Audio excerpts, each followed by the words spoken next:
Hi, this is a quick tutorial to show you how to set up Calendly so you can set appointments with your students easier. So in your search bar, I just go to calendly.com.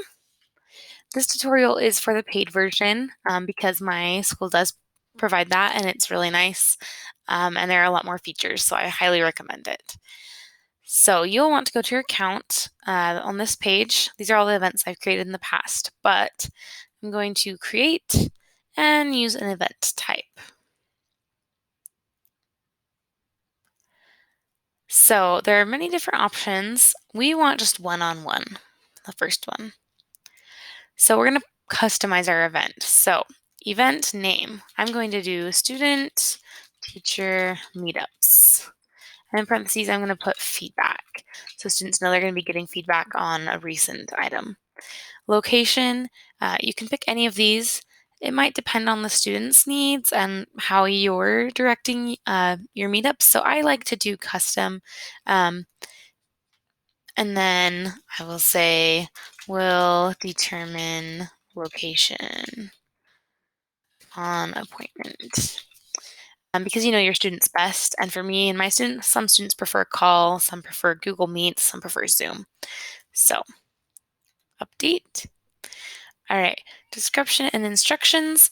I would just do a little brief thing. So I would say schedule a one-on-one with Mrs. Bentley to receive feedback on your most recent assignments and ask any questions for the end of the unit.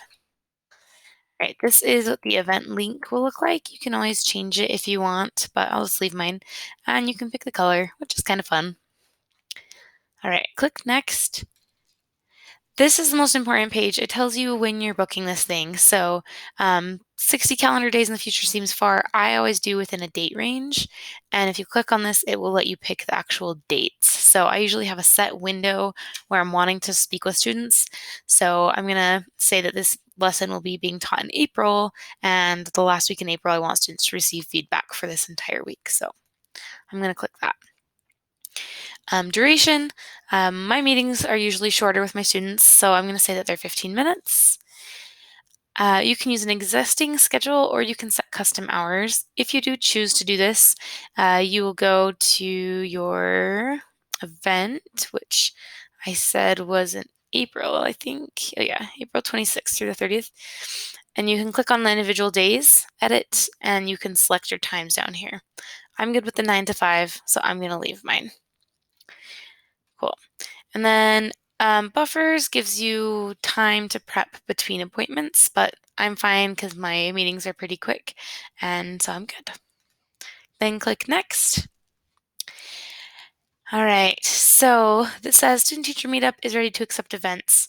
One last thing I like to add is the notifications and cancellation policy. So the nice thing about the paid version is it allows Calendly to send the attendees email reminders, so you need to turn that on, and text reminders, you need to turn that on. The last other thing is the confirmation page. Just make sure that everything's good. You can either display the Calendly link after students confirm, or it can redirect them to your website. So you can save for now like this. And you obviously don't need to collect payments. All right, and this should be pretty good. Oh, the only other thing I can think of, which sometimes it depends on the teacher's opinion, is the invitee questions section. It will ask their name and email, which are required, and this is what is this is already loaded on there. Please share anything that will help prepare for our meeting. I like to change that to please ask me any of your questions here. And I do require it. That way that they have to think of a question to ask me so that we can have more to chat about during our meeting.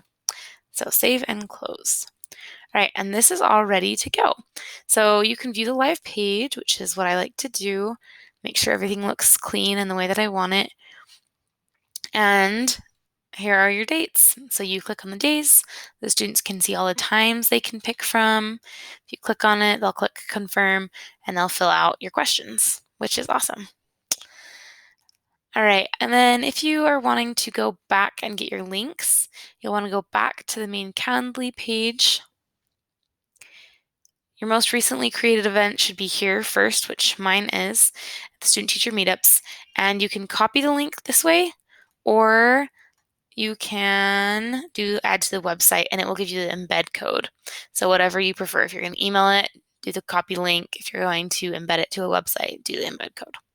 I hope this was helpful. Good luck.